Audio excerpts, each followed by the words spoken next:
سبقونا الیہ، اس رات قبرستان جانے میں اگر کوئی خیر ہوتی، وہ تو کہتے تھے لا سبقونا، صحابہ سبقت نہیں کرتے، ہم کہتے ہیں لسبقونا، یقیناً سبقت کرتے وہ.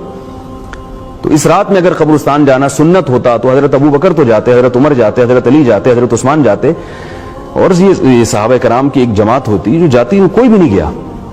تو اگر اس کو صحیح مان لیا جائے تو یہ نبی صلی اللہ علیہ وسلم کی خصوصیت ہوگی. نبی صلی اللہ علیہ وسلم اگر زندگی میں ایک بار گئے ہیں تو چپکے سے گئے ہیں. حضرت عائشہ کو بھی علم نہیں ہوا تھا، حضرت عائشہ کو بھی، جو حدیث کے الفاظ ہیں، آپ صلی اللہ علیہ وسلم چپکے سے گئے اور رات کے اندھیرے میں مغفرت کی دعا کر کے واپس آ گئے. ہمارے ہاں چپکے سے نہیں جاتے، پورے جتھوں کی شکل میں نہا دھو کے خوشبو لگا کے، مرد حضرات بھی اور خواتین کی بھی ایک بڑی تعداد پہنچی ہوئی ہوتی ہے. اور یہ کون سی حدیث ہے بھائی؟ یہ تو نہ کسی ضعیف ہے نہ کسی صحیح حدیث ہے. ایک اور اس میں یہ کہا جاتا ہے کہ تقدیر کے فیصلے کیے جاتے ہیں، تو یہ بھی قرآن میں بہت واضح اللہ نے بیان کر دیا. انا انزلناہ فی لیلۃ القدر، قدر کی رات، قدر کہتے ہیں اندازہ ٹھہرانے کو، تقدیر یہ قدر ہی سے تو نکلا ہے.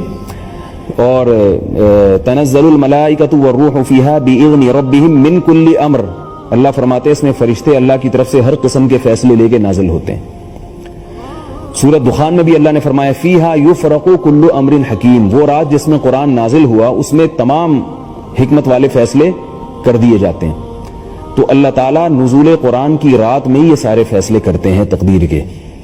اور نزول قرآن کی رات کون سی ہے؟ قرآن نے صاف بتا دیا، وہ لیلۃ القدر ہے. تو معلوم یہ ہوا کہ وہ فیصلے بھی لیلۃ القدر میں ہوتے ہیں، اس کا بھی لیلۃ البراءۃ سے کوئی تعلق نہیں ہے. اس بارے میں روایات اس پائے کی نہیں ہے کہ وہ قرآن کا مقابلہ کر سکیں، کمزور روایتیں اور موضوع من گھڑت روایتیں.